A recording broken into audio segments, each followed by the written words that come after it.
Comment devenir insensible, mais vraiment insensible à la critique et au jugement. Et je vais vous partager mon astuce imparable, que honnêtement, si vous comprenez cette astuce, et surtout si vous l'appliquez, parce que la théorie c'est bien, la pratique c'est mieux, honnêtement, vous ne vous sentirez plus jamais atteint par la critique ou le jugement. Et franchement, je ne pèse pas mes mots quand je dis jamais, parce que depuis que je l'applique, clairement, ça m'a changé la vie, surtout au niveau de mes relations. Alors avant même de rentrer dans le vif du sujet, il va falloir qu'on mette quelques bases en place pour bien comprendre qu'est-ce qui se passe dans les relations humaines, qu'est-ce qui fait que la critique ou le jugement nous touche, et puis surtout pour que vous puissiez bien comprendre tous les éléments que je vais vous donner pour vraiment ne plus être sensible du tout à la critique et au jugement. Alors déjà, il y a deux catégories de personnes qui sont sensibles et touchées par la critique ou le jugement. Je vais grossir ces catégories pour faire plus simple, mais évidemment qu'il y a des nuances. Autant d'humains il existe dans le monde, autant de nuances d'êtres humains il y a dans ce monde. Tout ça pour dire que catégorie numéro 1 de personnes, ce sont les gens qui vont disparaître après ce que je vais dire ici, parce que ça va simplement pas leur plaire. Ce sont les personnes avec un ego surdimensionné, qui bien souvent ont toujours raison, qui souvent aussi sont victimes de la vie, qui ne se remettent jamais en question, qui prennent tout personnellement, même quand ça ne leur est pas destiné, et qui sont parfaits selon eux-mêmes. Oui, on en connaît tous des comme ça. Alors cette catégorie de personnes-là est toujours touchée par le jugement et la critique, parce que même s'ils ne veulent pas se remettre en question, même s'ils sont parfaits selon eux-mêmes, ce qu'ils ne supportent pas dans la critique et le jugement, c'est que bien souvent, ça pointe vraiment des choses chez eux qu'il faudrait peut-être travailler et changer. Et plutôt que de travailler sur eux-mêmes et sur leur intériorité, ils préfèrent simplement être choqués, outrés et se victimiser davantage. À nouveau, je grossis la chose, mais vous avez compris le concept. Ceux-là, normalement, nous ont quittés ou sont actuellement en commentaire pour m'insulter. C'est normal, j'aurais touché leur ego, donc c'est tout à fait logique. Pour la deuxième catégorie de personnes, et c'est à vous que je m'adresse, réellement, tous les mots de cette vidéo sont destinés à vous.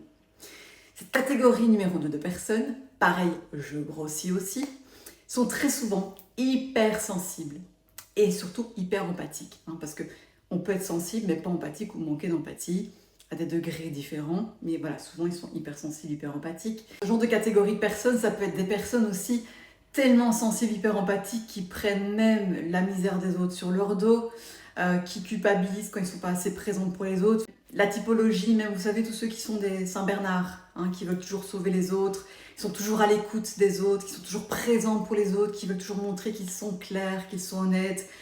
Voilà ce genre de typologie de personnes. Ceux-là ont beaucoup de mal avec la critique. Généralement, vous savez, ce genre de critique que tu reçois, de jugement que tu reçois, de la part de quelqu'un, souvent la catégorie numéro 1, qui fait ou qui dit des choses, mais qui dit que c'est toi qui as fait. Enfin, catégorie numéro 2 qui a fait. Et ces gens-là sont très sensibles à la critique parce qu'ils disent « Mais punaise, je n'ai jamais dit, je n'ai jamais fait ça. C'est lui qui a dit et qui a fait ça, mais c'est lui qui dit que c'est moi qui ai fait. » Enfin, comme quand on était enfant, c'est celui qui dit qu'il est. Et mesdames, messieurs, de la catégorie 2, du moins si vous êtes plus ou moins reconnus dans certains points, voire tous les points, c'est vraiment à vous que je m'adresse. Et si vous comprenez tout ce que je vous dis aujourd'hui et que vous l'appliquez, vraiment, ça va vous changer la vie. Ensuite, avant même d'aborder réellement la critique et le jugement en lui-même, il y a une notion que, honnêtement, on devrait l'apprendre à l'école, mais bon, on ne va pas refaire le système scolaire, sinon on ne va pas s'en sortir. Mais c'est la notion de relation. La notion de relation. Une relation, c'est quoi? C'est quelque chose qui peut être court ou long, intense et moins intense. Exemple concret, lorsque vous allez chercher votre pain et que vous parlez à la boulangère, vous êtes en relation, sur une courte durée, bonjour, merci, au revoir, avec la boulangère, et c'est une relation qui n'est pas très importante. Par contre, si on parle d'un parent, je ne sais pas moi, votre mère, c'est une relation qui est normalement plus longue, plus importante aussi, sauf accident de parcours, on ne va pas faire à nouveau tous les parcours de tous les êtres humains, sinon on ne va pas s'en sortir. Mais tout ça pour dire que à chaque fois que vous êtes en contact avec quelqu'un, direct ou indirect, vous êtes en relation avec cette personne de manière plus ou moins intense. Et pourquoi j'insiste là-dessus? Parce que la réalité, c'est que le mot « relation » pourrait être remplacé par un autre mot, et que je vous invite à le faire, vous allez voir les choses sous une autre vision et ça va vous aider. Le mot « relation » pourrait être transformé par le mot « réflexion ». Et quand je dis réflexion, oui, les relations, ça fait réfléchir, mais réflexion, parce qu'à chaque fois que vous êtes en relation avec quelqu'un de manière directe ou indirecte, je le répète, il y a ce qu'on appelle l'effet miroir. Et un miroir, il fait quoi? Il réfléchit. Il y a réflexion lorsqu'on est face à un miroir. Alors, ce qui se passe, lorsqu'on est en contact direct ou indirect des gens, on est toujours face à des miroirs. Franchement, imaginez-vous, un peu comme dans La Belle et la Bête où les humains sont transformés en objets, imaginez-vous que nous sommes tous des miroirs. Parce que c'est le cas, nous sommes des miroirs de conscience. Et lorsque vous rencontrez les autres, vous rencontrez simplement des miroirs qui vous rencontrent à vous, ou vous-même vous êtes un miroir, et miroirs qui se rencontrent font des réflexions en permanence. Donc peu importe qui vous croisez, longue, courte relation, enfin plutôt courte ou longue relation, courte durée ou longue durée, vous êtes en permanence en réflexion avec les autres êtres humains et ça se fera jusqu'à la fin de votre vie. Le truc, c'est qu'il y a deux moyens de traiter les réflexions entre les différents miroirs que nous sommes tous. Il y a cette espèce de sagesse que certains atteignent à un moment donné, oui on peut le dire franchement, qu'ils ont conscience de cet effet miroir en étant en relation, en réflexion avec les autres, et que lorsqu'il y a une image chez l'autre, une réflexion d'eux-mêmes chez l'autre qui les dérange, plutôt que de critiquer ou juger l'autre, ils vont juste observer leur propre réflexion en l'autre, se remettre en question, souvent c'est la catégorie numéro 2 ça, pour pouvoir évoluer. Donc ils utilisent la réflexion qu'ils ont avec les autres miroirs que sont les homologues, les autres êtres humains, pour grandir en conscience. Ils utilisent le miroir de conscience pour grandir en conscience sur eux-mêmes. Et au plus tu fais ça, au plus tu deviens un miroir clair. Tu éclaircis chaque zone de toi-même, chaque reflet. Il y a des reflets qui te plaisent mieux, il y a des reflets qui te plaisent moins, mais tu utilises ces différents reflets, ces différentes relations pour évoluer au niveau de ta conscience. Ensuite, il y a les autres. Ceux qui, et que nous faisons peut-être parfois aussi, ceux qui vont toujours critiquer, juger, consciemment ou inconsciemment, avec méchanceté gratuite et volonté de nuire, ou méchanceté sans s'en rendre compte, parce qu'il y a beaucoup d'inconscience aussi dans ce monde. Je le dis souvent, pour moi, l'être humain est une espèce folle, et la Terre est un asile à ciel ouvert, mais bon, ce n'est pas le sujet, mais tout ça pour dire qu'il y a tellement d'inconscience, notamment dans les relations, que parfois les autres sont blessants, sans même s'en rendre compte, de par leurs mots, de par leur jugement. Tout ça pour dire qu'il y a toute une typologie de personnes qui vont utiliser les réflexions simplement comme ils vont se sentir attaqués, parfois même par votre propre reflet, enfin le reflet qu'ils voient en vous, et plutôt que de se remettre en question, ils vont attaquer ou juger. Si je vous parle autant de cet effet miroir, évidemment ce n'est pas pour rien, c'est parce que ce qu'on ne comprend pas dans nos relations humaines et dans nos réflexions humaines, si on parle d'un côté un peu plus conscient, c'est qu'on va entendre le jugement, la critique d'autrui. On va le prendre personnellement comme une vérité, souvent c'est l'ego qui est touché ou une part blessée de nous, et on ne va pas voir le dialogue sous-jacent de la conscience, d'une conscience à une autre, avec cette vraie réflexion miroir. Et c'est pour ça, premièrement, qu'on est touché par la critique. Je m'explique. Comprenez cette chose. Si à chaque fois que vous abordez vos relations avec une forme de conscience des dialogues sous-jacents et de cet effet miroir qui se fait entre chaque être humain, vous y mettrez déjà moins d'ego et moins d'implication émotionnelle dans ce qui est dit, dans ce qui est critiqué ou dans ce qui est jugé. Et déjà, quand on prend cette distance en se disant « j'observe juste l'effet miroir qui se passe entre moi et une autre personne », permet déjà d'être moins impliqué dans l'émotionnel. Ça n'empêche qu'on est très impliqué dans la relation et dans l'échange avec l'autre, à nouveau un échange direct ou indirect, mais on ne s'implique plus émotionnellement, on s'amuse à observer le boomerang, dans le sens, cet effet miroir qui se fait entre deux personnes. Cette chose-là déjà permet de diminuer l'ego, de diminuer l'intensité émotionnelle. Ensuite, quand on arrive à observer l'effet miroir avec nos relations, on peut observer le dialogue de conscience à conscience. Et je vais m'expliquer avec un exemple, vous allez comprendre tout de suite. J'ai une dame un jour, donc que j'ai en consultation, nous l'appellerons Bérangère, qui est avec son conjoint, nous l'appellerons Joseph. Et Bérangère me dit, je suis outrée lors d'une consultation. Joseph m'a dit que, donc les mots physiques de Joseph étaient ceux-ci, je sais que tu me trompes. Et donc à ça, elle se défend parce que ce n'était pas le cas, elle ne le trompait pas. Et ne me prends pas pour un con, je sais que tu échanges avec ton amant et que tu effaces les messages. Et j'ai dit, oh Bérangère, calmons-nous. Tu n'as pas compris le dialogue de conscience de Joseph. Elle a entendu les mots physiques, elle y a mis de l'émotion, bien sûr, ça l'a touchée. Je dis, on va s'élever à un palais supérieur et on va voir le miroir de conscience qui se passe entre vous deux. Pour ce faire, on va changer le tu accusateur de Joseph en je et le je de Joseph en tu. Ça donnera ceci, et qui est un vrai dialogue de conscience. Joseph lui disait en conscience, inconsciemment avec ses mots humains, tu dois savoir que je te trompe et je te prends pour une conne parce que j'échange avec ma maîtresse et que j'efface les messages. Et quand j'ai proposé à Bérangère ce dialogue de conscience qui était plus véridique que les propres mots de Joseph, les mots physiques, les mots français, je lui ai dit, à mon avis Bérangère, si tu traduis les mots de conscience de Joseph comme je viens de te le proposer, à mon avis, si tu vas voir dans son téléphone, tu vas avoir des surprises. Je ne vous raconte pas la suite de l'histoire, je crois que vous avez compris le tableau. Parce qu'effectivement, c'était le cas, il y avait un petit problème. Qu'est-ce qui s'est passé dans cet échange qui a touché Bérangère? Joseph, globalement type de catégorie numéro 1, victime de la vie, qui s'en prend aux autres pour ses propres conneries, qui est dans l'accusation plutôt que dans la remise en question, a dit à Bérangère, type catégorie 2, qui se remet en question, qui est hypersensible, hyper empathique, qui prend tout sur son dos, enfin vous voyez le tableau, ça doit vous parler, il a accusé Bérangère de son propre reflet, plutôt que de se remettre lui en question. Sauf que la réalité, si vous regardez cet effet-là avec l'effet miroir, Joseph, quand il se voit le matin dans la glace et qu'il s'insulte, donc on se le dise, c'est absurde de s'insulter devant un miroir, ok? Mais c'est exactement ce qu'il a fait. Il a insulté Bérangère pour ses propres conneries qu'il avait juste pas envie de bosser sur lui-même. Mais justement, comme Bérangère, elle est clean, il est tellement face à un miroir clair et net avec une bonne luminosité qu'il voit tous ses défauts. C'est comme le matin quand tu vas te voir dans ta glace et que la lumière elle est parfaite, si tu as une sale tête, tu vois tous les boutons, tu vois si tes cheveux sont gras, enfin bref, ça nous est tous déjà arrivé de se trouver avec une tête dégueulasse le matin, ok?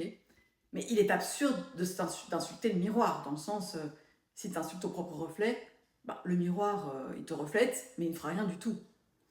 Alors que Bérangère, elle a oublié ce dialogue de conscience, elle est revenue à l'humain et a pris personnellement le propre reflet, on va mettre un qualificatif, dégueulasse de Joseph. Sauf que Joseph, il a le droit d'être tordu. Enfin, je veux dire, on n'est pas obligé d'être droit et clean tout le temps, ou même pas du tout, jamais de la vie. Mais ça, c'est la responsabilité de la personne que d'être tordue ou malaisante, ok? Ça, c'est la responsabilité de la personne.